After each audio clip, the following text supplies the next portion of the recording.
Hello, everyone. Today I am joined by Raja Al-Mazrouei. Raja is an executive vice president at the DIFC Fintech Hive. She has over a decade of experience in the financial services sector.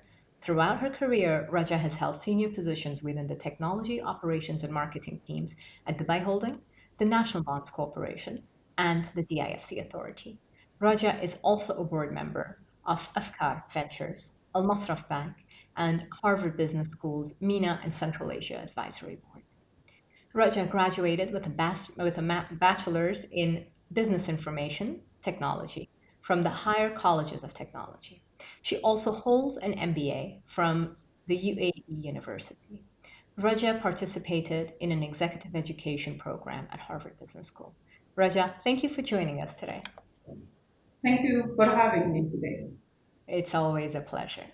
So, Raja, you grew up in Abu Dhabi, and today you lead the Fintech Hive in DIFC. Tell us a little bit about your journey.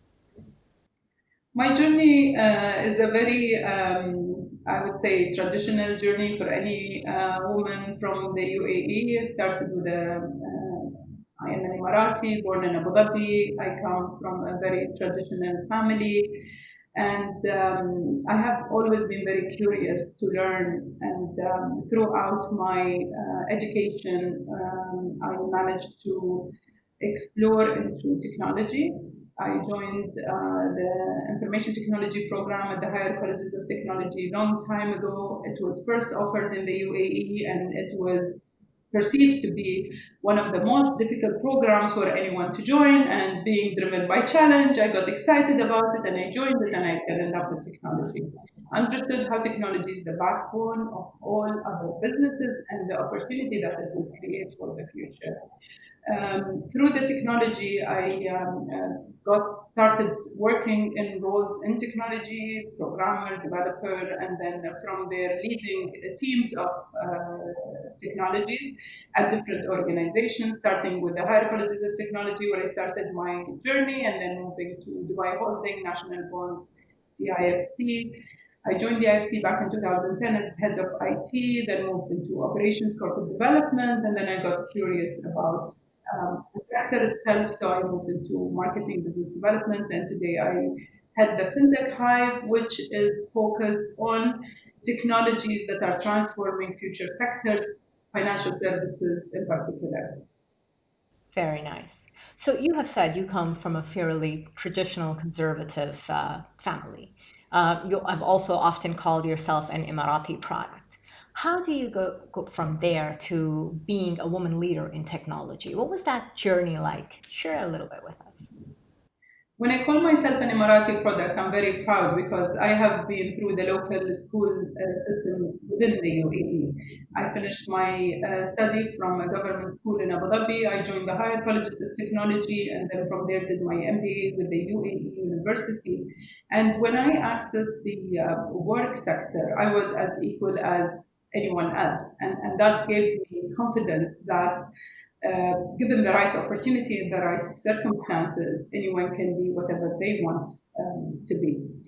And then in 2014, I actually got the opportunity to join an executive education program in Harvard. And for me, that program just, completed everything that I have learned. Maybe I would say accelerated the growth of all the learnings that have been picked up from my traditional journey and accelerate that into multiple opportunities, giving me access and views towards what's available out there. How can I leverage the network? How can I leverage the enabling ecosystem that I have today, being a woman in the UAE, to capture opportunities that would enable me to become that leader, to have the confidence to ask, to sit on the table or to share my views or to also offer different way of thinking towards traditional business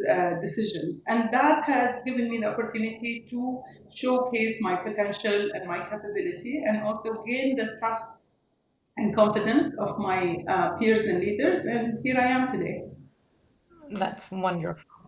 In fact, you've spoken about the executive education program at Harvard, and you said that it really and truly helped you open your mind and recognize your true potential.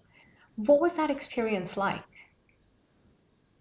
That was a very special experience for someone like me, Saeeda. I've never left home until I actually got married. I moved from my father's house to my husband's house, never lived in a dorm. I have always been protected and guided by an ecosystem of a societal values that were really very careful and cautious when it comes to women, whether they're studying, whether they're working, or whether they're taking any decisions. But then when I got the opportunity to actually be there on my own, living in a dorm for the first time in my life, and getting to experience life by myself, not being chaperoned, protected, or really guided by anyone, really gave me the opportunity to tap into my true potential. And doing that enabled me to look at what's available because we are raised in a certain way to look at what's in front of us or what we are told that is out there, but really looking beyond, building on connections and relationships, tapping into the collective genius of the people around you, connecting the opportunities of diversity. The diverse population that we have today in Dubai, everybody brings a completely different view and idea. How can we leverage this to become stronger? And really enabled me to voice my thoughts, my ideas. And this was very big for me because I would have never done that before, not because of anything. I just thought that maybe my ideas or views are not aligned with what's out there. And this misalignment has always caused me to question whether my thoughts or ideas are valid or not. But today I realize that the more I share, the more value I create because I enable the teams and the people around me to think outside the box and think of scenarios that they would not have even considered without me asking that question or saying that word. Yeah, yeah. No, look, that makes a lot of sense, right? And I think what you said is so important. Whenever we go on these journeys, it really takes you to a different place in life, and it really helps you look at yourself in so many different ways, challenge yourself in just ways that you don't get challenged if you're not in an environment that stretches you. And what I think is remarkable, frankly, about what you didn't do this when you were 18. You did this at a later point when you had a husband, two children, a whole family that you left behind for a little bit of time. And so it doesn't matter in some ways when you do it. You do it when you're ready, and you do it when the time is right for you. And if you do it at that point in life, I guess what you get back from it is just it's just so fundamental, and it's so transformative in so many ways that it's inspiring to see that. It is. Absolutely. And Saida, I thought that I will go do this program, come back, and maybe get a promotion. Yeah. And I came back. Not only I got a promotion, I moved to another industry. I have created a full ecosystem with the support of everything that is around me, and it unlocked unlimited opportunities for me. I'm connected with different networks, I've engaged with different activities. I have joined some advisory and non for profit organizations because I felt that I could give much more than what I am doing typically in my role. And that has enabled me to expand and grow. And I'm really grateful and appreciative of that opportunity because it's very rewarding. Yeah, no, absolutely. And we're lucky to live in an environment and an ecosystem, as you say, that allows for this, right? That not only allows for it, in fact, encourages this and facilitates this. So it is a wonderful thing. Absolutely. Look, you lead the Fintech Hive today, which is a hotbed of innovation, cutting edge, extremely forward looking. Share with us a little bit about what are perhaps some of the things that you're seeing, some of the things you're doing, and how the pandemic has impacted your business. When we first launched the Fintech Hive back in 2017, we wanted to tap into the fintech space, the opportunity to transform the financial services sector. And at that time, we thought about it as a program, as an engagement with the financial institutions to see how can we help them as a financial center tap into technologies. But today, we have evolved organically, building on the engagement and the feedback of all the partners, realizing the need for this transformation, realizing the opportunities this sector is bringing to our region, to the evolution of the startups ecosystem, the evolution of the progressive regulations that are enabling these fintechs to be adopted and accepted and accessed in the market today.